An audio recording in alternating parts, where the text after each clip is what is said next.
Alrighty, hello everybody. Welcome back to episode 2 of the Macro Tech Podcast. I'm your host Isaac.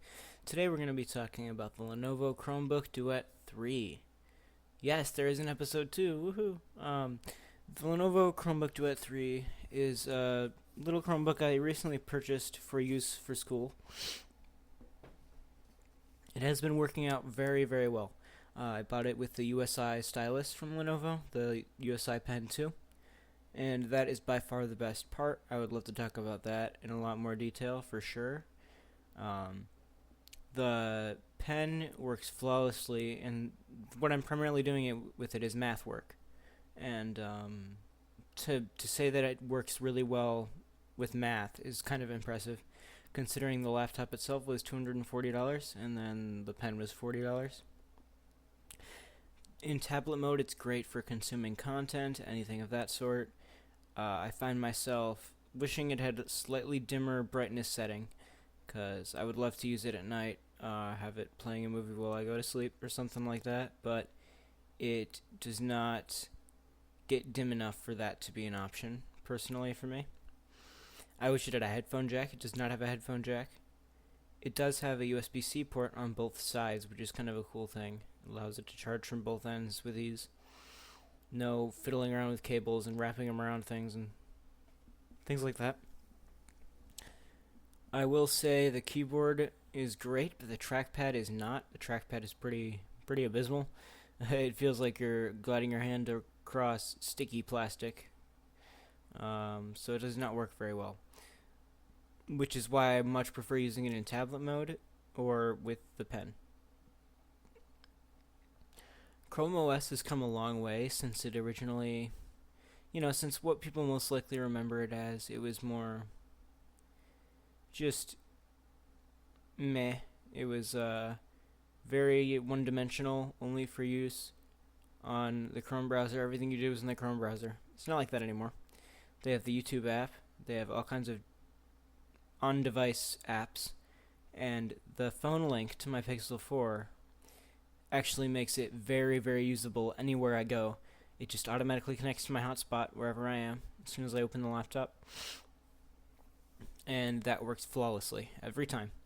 So that's really cool. I really do think the hotspot connection is one of the best features, because it's difficult to log into public Wi-Fi everywhere you go. So it's very useful for that. The pen was a great price, $40, and I can do all kinds of math with it. I can do anything I want with it. Drawing, I'm sure, might be an option. I think it's a little too, it's not pressure sensitive enough for drawing, I would say. But I have not personally tried doing art with it. As far as the screen goes, the screen is decent. I am so used to my sharp 1440p phone screens that it looks a little dim to me. But it is 1080p display. It is big enough, but I would prefer to have the Duet 5, which is the bigger OLED version. I think that's going to be an upgrade for me at some point in the future. That would be more for laptop use. This is more for tablet and tablet content consumption use. I will say it's probably a lot easier to hold than the Lenovo Chromebook Duet 5 would be. The kickstand on the back of it is flawless. It's very, very nice. I'd never expected it to be as solid as it is. It's little cloth kickstand with some metal hinge in the middle of it that magnetizes to the back of the device, and it has not failed once.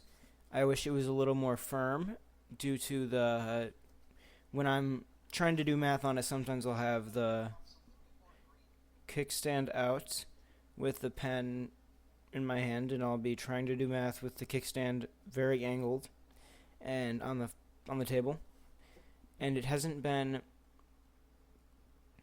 the best for that, because it'll bend and flex in and out while I'm putting pressure on it.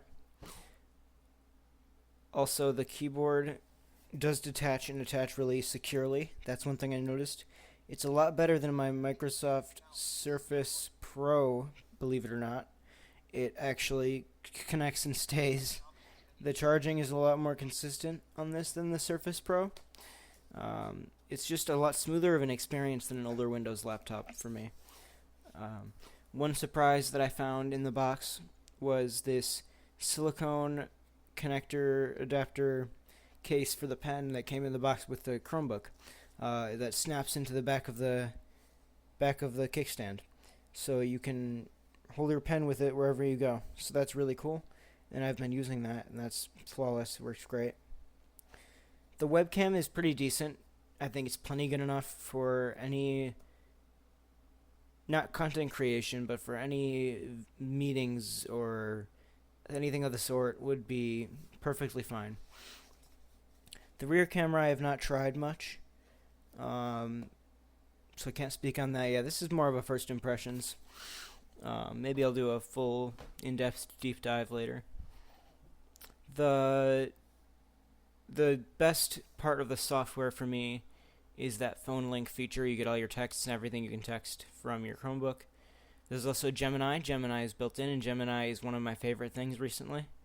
It has been working really well for me just to figure out financial things and make a plan for different things. It's a great thing that I think people don't really realize how impressive Gemini is. I got a few months free of the advanced with the purchase of the Chromebook, and it's been really cool. I think it's worth it, even if I paid for it. So I'll be doing another episode soon on Gemini for sure. That's going to be separate. I prefer to make these shorter episodes just so it's more digestible and more fun for me, honestly. I just want to sit down for a few minutes and ramble and then publish the episode. I don't want to have to think about it and make it a stressful thing. This is a hobby for me. So there's that. Let me know what you guys think in the comments, and I will see you again in a couple days. Thank you.